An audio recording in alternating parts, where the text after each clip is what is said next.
বেহেশতের সুমন আমাদের চুনারঘাটের কৃতি সন্তান। আজকে যদি আমাদের বেহেশতের সুমন চুনারঘাটে জন্ম না হতো, এই চুনারঘাটটা বিশ্বের বুকে জাগ্রত হতো না, মানুষের চিন্তই না চুনারঘাটটাকে। অনেক নেতা কর্মীরা চলে গেছেন, কিন্তু আমাদেরকে বিশ্বের বুকে একটি নাম রেখে গেছেন বেহেশতের সুমন। আমরা তীব্র প্রতিবাদ জানাই যারা এই কুচক্র মহল আমাদের সুমন ভাইকে হুমকি দিয়েছেন। আমরা সবচেয়ে বেশি অনুদান পাই মনে করি আমরা বাগানবাসী। আমাদের বাগানবাসীকে রেনকোট দিয়েছেন উনি, আমাদের বাগানবাসীকে আমের চারা দিয়েছেন, আরো তো আগে অনেক ভালো ভালো কর্ম করে গিয়েছেন। আমাদের যখন একটা আন্দোলন হয়েছিল 2022 সালে, চা শ্রমিকের সবচেয়ে বড় আন্দোলন, উনি তখন আমাদেরকে খাদ্য দিয়ে সহযোগিতা করেছিলেন। আমরা আজ ওনার বিপদে আমরা সবাই বা চা বাগানবাসী ওনার কাছে আমরা ঋণী। আমরা উনি আজকে এখন যখন বিপদে, আমরা কি ঘরে বসে থাকবো? কখনোই না। ওনার জন্য আমরা রক্ত দিতে হলে রক্ত দিয়ে দেখাবো। আমরা ওনাদের মাননীয় প্রধানমন্ত্রীকে অনুরোধ জানাই, ওনার যদি যারা যারাই ওনার করেছে সংক্রান্ত করেছেন, ওনাকে যদি শাস্তির আওতায় না আনা হয়, আমরা বিশ্বরোধ অবরোধ করব। আমরা বাগানবাসী সবাই ঐক্যমত সুমন ভাইয়ের বিষয়ে।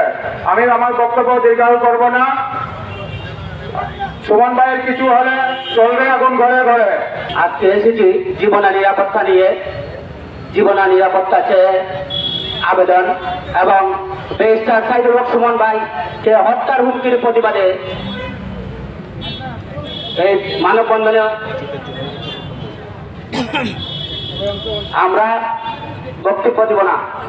আমরা বলতে চাই, একটি চোরকে যদি ধরা হয় চুরির জন্য, কিন্তু একটি মানুষকে হত্যার জন্য হুমকি দেওয়া হয়, কিন্তু সেই হুমকিটাকে এবং তাদের মদতটাকে এখনো ধরা হয় নাই, আইনের ধরাছোঁয়ার বাইরে।